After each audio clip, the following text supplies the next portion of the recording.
Praise the Lord. ஆண்டவராய் இயேசுவின் நாமத்தினால உங்கள் ஒவ்வொருவரை வாழ்த்தி வரவேற்கிறோம். கர்த்தர் தாமே உங்கள் ஒவ்வொருவரையும் ஆசீர்வதிப்பாராக. இந்த நாளிலேயும் கூட இரட்சகர் என்ற தலைப்பில் நம்ம ஒவ்வொரு நாளும் பார்த்துட்டு வருகிறோம். இந்த நாளிலேயும் கூட இந்த வசனத்தை திரும்பி வாசிப்போம். கர்த்தராகிய கிறிஸ்து என்னும் இரட்சகர் உங்களுக்கு தாவீதின் ஊரிலே பிறந்திருக்கிறார். இந்த நாளிலே நம்ம வந்து வேதத்திலிருந்து ஒரு வசனத்தை நம்ம வாசிக்கலாம். இரட்சகர் என்பது நமக்கு என்னது, சிலவங்க என்ன செய்கிறாங்க, நமக்கு இந்த உலகத்தில் நம்ம வாழ்ந்துட்டு இருக்கும்போதே நமக்கு விரோதமாக சில காரியங்கள் என்ன செய்து எழும்புகிறது. அருமையான தெய்வ பிள்ளைகளே, சில என்ன செய்கிறாங்க, நம்மளை வாழ விடாதபடி பல கட்டுகள், அதாவது பொறாமை, வன்கண்ணு, இப்படி கிரியைகள்லாம் நம்மளை என்ன செய்து தொடர்ந்து நெருக்கி கொண்டிருக்காங்க. இதிலிருந்து நம்ம எப்படி விடுதலை பெறுறது அப்படின்னு சொல்லி நம்மள நிறைய என்ன செய்கிறோம், யோசித்து கொண்டு இருக்கிறோம். அருமையான தெய்வ பிள்ளைகளே, அதற்கு பொறாமை என்ன செய்யுதுன்னா, ஒரு மனிதனை என்ன செய்யுது, பொறாமையோ என்றால் எலும்புரிக்கி, அதற்கு முன்னிற்கத்தக்கவன் யார் என்று சொல்லி வேதத்தில் நம்ம என்ன செய்கிறோம், நீதிமொழிகள் 14:30 நம்ம சொல்லுகிறோம். அருமையான தெய்வ பிள்ளைகளே, அந்த பொறாமையின் எண்ணம் உள்ள மக்கள் என்ன செய்கிறாங்க, நிறைய உலகத்தில் இருக்கிறாங்க. அந்த மக்கள் மூலமாக நமக்கு வருகிற எதிரான வல்லமைகள், அவங்களால் நமக்கு வருகிற போராட்டங்களை காப்பதற்கு, அதிலிருந்து நமக்கு மீட்பை கொடுக்கறதற்கு மீட்பர் ஒருவர் வந்தால்தான் நமக்கு என்ன செய்யுது.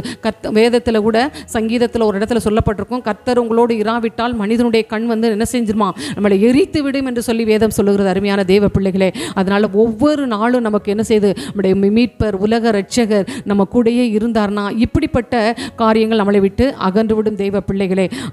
அதுக்கு இணையாக கூட வேதத்திலிருந்து நம்ம பார்த்தோம்னா ஆதியாகமம் 26:14 வசனத்தை நம்ம வாசிக்கலாம். ஆதியாகமம் 26:14 வசனம். அதில் என்னென்னா, ஈசாக்கு என்ன செய்வாராம், ஈசாக்கு அந்த வருஷம் அங்கே விதை விதைத்து 100 மடங்கு அறுவடை செய்து ஆசீர்வதிக்கப்பட்டு இருக்கும் பொழுது, அது ஆதியாகமம் 26:14 வசனம், அவனுக்கு ஆட்டு மந்தையும் மாட்டு மந்தையும் அநேக பணிவிடைக்காரரும் இருந்தபடினாலே பெலிஸ்தர் அவன் மேலில் பொறாமை கொண்டார்கள். ஹல்லேலூயா. அப்போ பொறாமை அப்படிங்கிறது என்னென்னா, ஒரு மனிதனை வாழவே விடாது. அவங்க நம்ம எங்கே போனாலும் இப்படிப்பட்ட ஒரு கூட்டத்தார் இருந்துகிட்டே இருப்பாங்க. இப்போ சொந்தக்காரங்களா பாருங்கள், வேதம் சொல்லுது, உன் வீட்டாரே உனக்கு சத்துரு இருக்காங்களா இல்லைங்களா? எப்படின்னு சொன்னால், ஒரு படி என்ன செய்வாது, நம்மளை ஒரு படி நம்ம கீழேயே கிடந்தோன்னு சொன்னால், ஐயோ பாவம் கஷ்டப்படுறாங்க அப்படின்னு சொல்லி நம்மக்கிட்ட நல்லவங்க மாதிரி பேசிக்கிட்டே இருப்பாங்க. ஆனால் ஒரு ஸ்டெப்பு மேலே இருக்கிறத பார்த்துட்டாங்கன்னா அவங்களால அதை தாங்கிக் கொள்ளவே முடியாது. அருமையான தெய்வ பிள்ளைங்களே, அது அவங்க நம்மளை பார்த்து பொறாமை கொண்டு இவங்களுக்கு என்னெல்லாம் தீங்கு விளைவிக்க முடியுமோ அத்தனை உபாயங்களையும் அவங்க செய்து கொண்டே இருப்பாங்க. இங்கே ஈசாக்கை பார்த்து அப்படி தான் என்ன செய்தாங்க, பெலிஸ்தர் பொறாமை கொண்டாங்களாம். பொறாமை கொண்டதுனால அவங்க தகப்பனார் ஆபிரகாம் எந்த இடத்துலலாம் துறவுகள் வெட்டினாரோ அந்த துறவுகளுக்கெல்லாம் இவர் போய் அந்த தூந்து கிடக்கும். அதுக்கு அந்த இடத்துல ஒரு கிணறு இருந்துச்சா அப்படிங்கிறது கூட அடையாளமே தெரியாமல் கிடக்கிற இடங்களை போய் இவர் பார்த்து ஒவ்வொரு இடமா அதை என்ன செய்வார், சரி பண்ணி அந்த தண்ணீரை கண்டு ஒவ்வொரு இடத்துக்கும் ஒவ்வொரு பெயர்களை இட்டு சந்தோஷப்படுவார். ஒவ்வொரு மனிதர்களாக பொறாமை கொண்டு என்னோடது என்று சொல்லி அவரை படித்து கொள்ளுகிறார்கள். பார்த்தீங்களா அருமையான தெய்வ பிள்ளைகளே, அவர் கர்த்தரை நோக்கி ஜெபிக்கும் பொழுது கடைசியாக ஒரு இடத்துக்கு போகும் பொழுது அந்த நீரூற்றை கண்டு அதுக்கு ரெகபோத் என்று பெயரிட்டார். ஹல்லேலூயா. நம்மளுடைய வாழ்க்கையிலையும் ஆண்டவர் ரெகபோத்தாய் இருக்கிறார். ஹல்லேலூயா.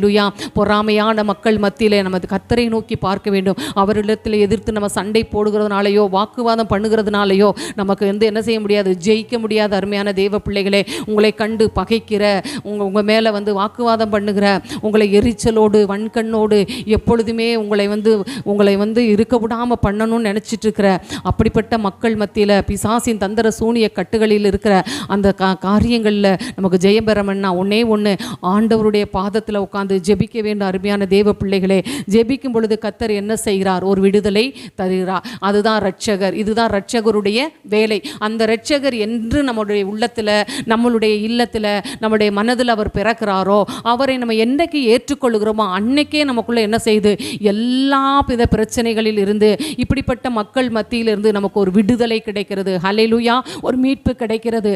அவருடைய இரத்தத்தின் மறைவில் நம்ம பாதுகாக்கப்படுகிறோம். அவர் நித்தமும் நம்மை நடத்தி மகா வறட்சியான காலங்களில் நம்முடைய ஆத்துமாவை நினமுள்ளதாய் ஆக்குவார் என்று சொல்லி வேதம் சொல்லுகிறது.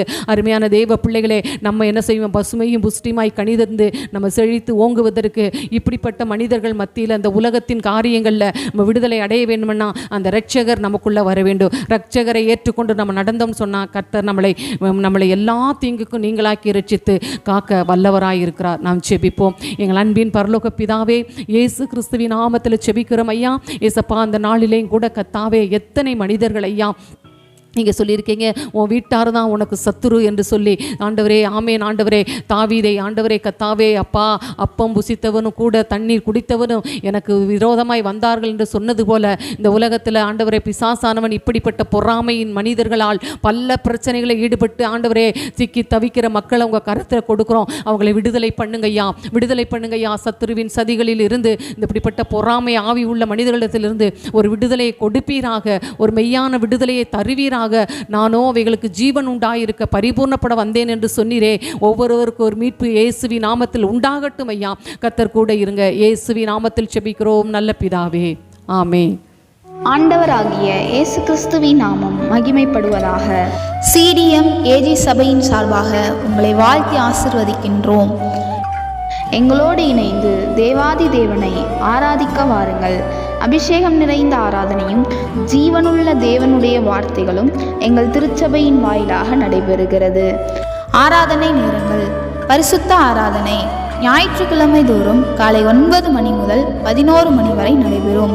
உபவாச ஜெபம் வெள்ளிக்கிழமை தோறும் நடைபெறுகிறது. பெண்கள் கூடுகை மாதத்தில் கடைசி வியாழக்கிழமை நடைபெறும். போதகர் ஐக்கியம் மாதத்தில் கடைசி திங்கட்கிழமை தோறும் நடைபெறும். எங்களுடைய முகவரி 18 கொன்னவாயின் சாலை, SNR பெட்ரோல் பேங்க் எதிரில், மதுரை. தங்களை அன்புடன் வரவேற்பது பாஸ்டர் ஜெபஸ் செல்வம்.